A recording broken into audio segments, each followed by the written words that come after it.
I've basically been trying to follow what's been happening in Houston, and we also do get some FEMA reports. Right now, it's sort of in a devastation down there. Over 50 inches of rain. That's more snow than we get every year. It's just a horrible situation down there. The country is really trying to pull together and help out the best we can. A friend of mine that is involved in a lot of the charity work in Hingham asked me about this, and she felt the need to maybe do something as a town of Hingham.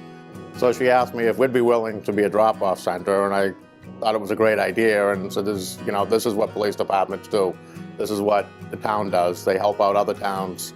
I think we had no idea that it was going to take off. After about 2 hours of an opening collection, I said, you need to get a bigger truck because it's not, your car isn't going to work. Usually what happens when disasters first happen, there's this giant rush to send supplies. You're not going to be able to get the supplies into some of these areas, so the people on the ground down in Houston will be setting up facilities where they'll bring items into and hold them until they're able to distribute them to the different areas in need. So it usually takes between a week and 2 weeks to actually get to the individuals. Right now, they're still trying to get people out, and that's the main priority. We started out with just a phone call and some Facebook messages, and it's amazing. It's just been throughout the day. I came into work, the first thing I did is came down and started moving things around because we didn't have room to have people come in and actually do police work anymore.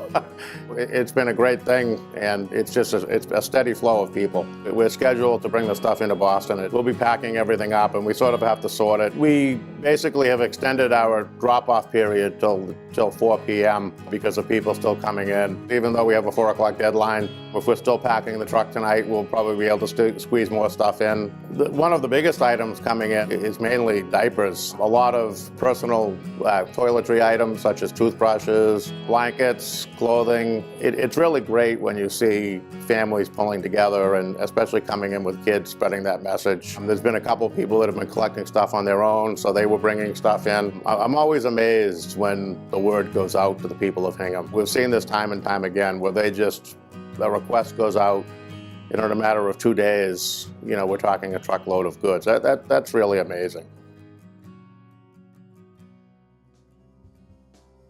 I think the best thing right now would be, if someone's looking to do something, I think the idea is to stay in contact with the different major recovery agencies, the Red Cross, the different state agencies. This will go on for a year or more in trying to relocate people. That's when you need to continue the support. In 2 or 3 months would be a good time to probably say, okay, what do we need? You're in a city that's flooded with water, but you can't get a drink of water because it just doesn't make sense. But I think as time goes on, that's when your backup starts to come in, and that will be that 3-month period where the needs will start to occur again. Hingham's very good at having a public management system where we bring the whole towns together and do practice tabletop exercises on what we would do during certain events. How do we get people that need help? The roles change, and I think what happens is that we join with the police and the fire and the National Guard. We go back to our incident command systems, and we establish that command post where we can coordinate all the different efforts.